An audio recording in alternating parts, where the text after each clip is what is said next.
ശ്രീ സന്ദീപ് വാര്യർ നോക്കൂ, ഐഷ പുറ്റി ഒരു അത്ഭുതമാണെന്ന് നിങ്ങൾ കണക്ക് കൂട്ടുന്നു. കേരള കോൺഗ്രസ് എന്ന് പറയുന്നത് ഒരു വിസ്മയമാണ് എങ്കിൽ അത് ഏറെക്കുറെ ചീറ്റിപ്പോയി എന്നുള്ളതാണ് ഇപ്പോൾ അദ്ദേഹത്തിന്റെ നിരാകരണത്തോടു കൂടി വരുന്നത്. ഇനി എന്ത് വിസ്മയത്തിനാണ് UDF കാത്തിരിക്കുന്നത്? ഒന്ന്, ഇവിടെ കുറെ കാര്യങ്ങൾക്ക് മറുപടി പറയാനുണ്ട്. കാരണം എനിക്കൊന്ന് എൻ്റെ ഒരു ടേൺ ഒഴിവായി പോയി എന്ന്. ഇല്ല, അതങ്ങനെ തെറ്റിദ്ധാരണയാണ്. അതായത് അദ്ദേഹം രണ്ടാമത്തെ മറുപടി പറയുന്നതിന് മുമ്പ് ഞാൻ അതിന്റെ മറുപടിക്ക് വേണ്ടി അങ്ങേലേക്ക് വന്നതാണ്. എനിക്ക് കൂടുതൽ പറയാനുണ്ടായിരുന്നു സ്വാഭാവികമായിട്ടും. നമുക്കിവിടെ രാഷ്ട്രീയം എന്നുള്ളത് ഒഴുക്കില്ലാത്തൊരു തടാകമല്ല, അതിങ്ങനെ തുടർച്ചയായിട്ട് ഒഴുകിപ്പോകുന്നതാണ്. അതുകൊണ്ട് തന്നെ ഏതെങ്കിലും ഒരു ഘട്ടത്തിൽ ഒരു പാർട്ടി സ്വീകരിച്ചിട്ടുള്ള നിലപാടുകൾ, ഇന്നത്തെ ദിവസം സ്വീകരിച്ചിട്ടുള്ള നിലപാട് അടുത്ത ആഴ്ച അത് തന്നെ ആയിരിക്കണം എന്ന് പ്രത്യേകിച്ച് നിർബന്ധമൊന്നുമില്ല. ഇപ്പം ഇവരൊക്കെ പ്രത്യയശാസ്ത്രപരമായിട്ട് കേരള കോൺഗ്രസിൻ്റെയും ബന്ധത്തെക്കുറിച്ചൊക്കെ ഇവർ പറഞ്ഞു. പക്ഷേ കേരള കോൺഗ്രസിൻ്റെ ചരിത്രം പരിശോധിച്ചാൽ ആ പാർട്ടികൾ പിളർന്നിട്ടുള്ളതും യോജിച്ചിട്ടുള്ളതൊന്നും പ്രത്യയശാസ്ത്രപരമായിട്ടല്ല എന്ന് നമുക്ക് മനസ്സിലാക്കാൻ സാധിക്കും. അതൊക്കെ പ്രായോഗിക രാഷ്ട്രീയത്തിൻ്റെ ഭാഗമായിരുന്നു. വളരെ പ്രാക്ടിക്കൽ പൊളിറ്റിക്സിൻ്റെ ആളുകളാണ് കേരള കോൺഗ്രസിൻ്റെ ലീഡർഷിപ്പ്. എനിക്ക് തോന്നിടത്തോളം കേരള കോൺഗ്രസിന് ഏറ്റവും കൃത്യമായി യോജിച്ച് നിൽക്കാൻ കഴിയുന്ന മുന്നണി എന്ന് പറയുന്നത് കേരളത്തിലെ സാമൂഹിക സാഹചര്യത്തിൽ അത് UDF ആണ്.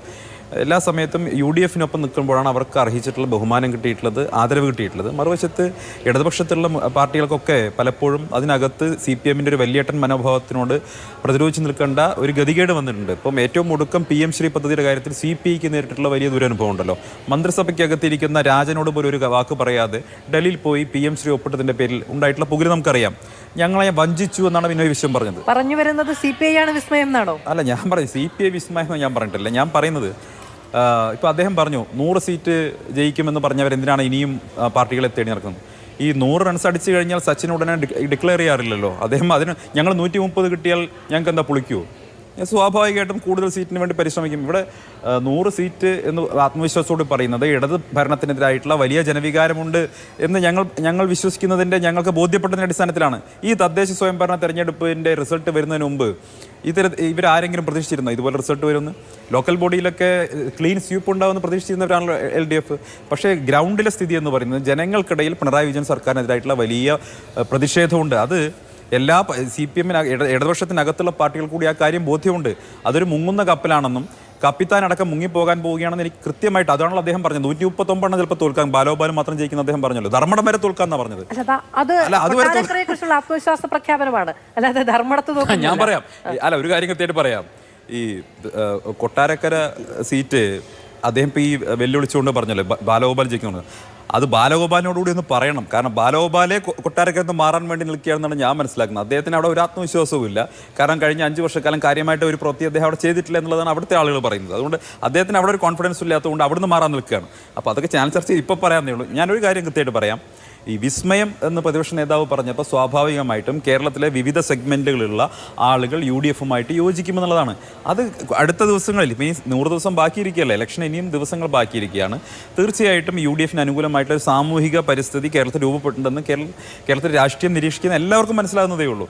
അതിൻ്റെ അനുരണങ്ങൾ LDFനകത്തുണ്ടാകും, അതിൻ്റെ പൊട്ടിത്തെറികളുണ്ടാകും, അതിൻ്റെ ഭാഗമായിട്ട് ചിലർ പങ്കെടുക്കാതെ വരും. അതൊക്കെ സ്വാഭാവികം മാത്രം. ഞങ്ങൾ എന്തായാലും ഈ നടക്കുന്ന രാഷ്ട്രീയ ചർച്ചകൾ അതെല്ലാം ഒരു മാധ്യമ ചർച്ചയിൽ വന്ന് പറയേണ്ട കാര്യമല്ലോ. പല രാഷ്ട്രീയ ചർച്ചകളും പല ആളുകളുമായിട്ട് നടന്നിട്ടുണ്ടാകാം, നടന്നിട്ടില്ലായിരിക്കാം. അതൊക്കെ മാധ്യമങ്ങൾക്ക് അസ്യൂം ചെയ്യാനും പ്രഡിക്റ്റ് ചെയ്യാനും ഒക്കെ അവകാശമുണ്ട്, അതിന് നിഷേധിക്കുന്നില്ല.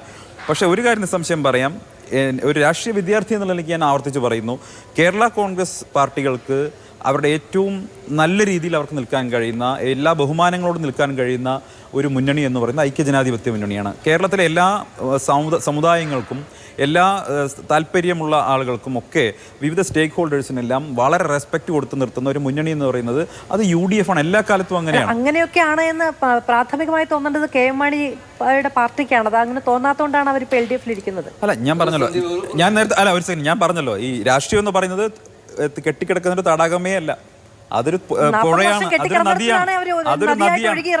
അതൊരു നദിയാണ്. അവിടെ ഏതെങ്കിലും തരത്തിൽ തടസ്സങ്ങളൊക്കെ ഉണ്ടെങ്കിൽ, ഞാനത് ഇന്ന പാർട്ടിയൊന്നും പറയുന്നില്ല. അപ്പോൾ ഈ LDFനകത്തുള്ള ഇന്ന പാർട്ടിയൊന്നും ഞാൻ പറയുന്നില്ല, അല്ലെങ്കിൽ മറ്റേതെങ്കിലും മുന്നണിക്കകത്തുള്ള ഇന്ന പാർട്ടി ഒന്നും ഞാൻ പറയുന്നില്ല. പക്ഷേ ഈ രാഷ്ട്രീയത്തിൽ അത്തരത്തിലുള്ള നിലപാടുകൾക്കൊന്നും പ്രസക്തിയില്ല എന്ന് ഏറ്റവും നന്നായിട്ട് അറിയുന്ന ആളുകളൊക്കെ തന്നെയാണ് അവിടെ ഇരിക്കുന്നത്. ഇപ്പോഴത്തെ നിലവിലെ രാഷ്ട്രീയ സാഹചര്യത്തിൽ ജനങ്ങൾ അങ്ങേയറ്റം വെറുത്തു കഴിഞ്ഞൊരു സർക്കാരിൻ്റെ ആ മുന്നണിയുടെ ഭാഗമായി തുടരുന്നത് ആത്മഹത്യാപരമായിരിക്കുമെന്ന് അതിനകത്തുള്ള ആളുകൾക്ക് നല്ല ബോധ്യമുണ്ട്.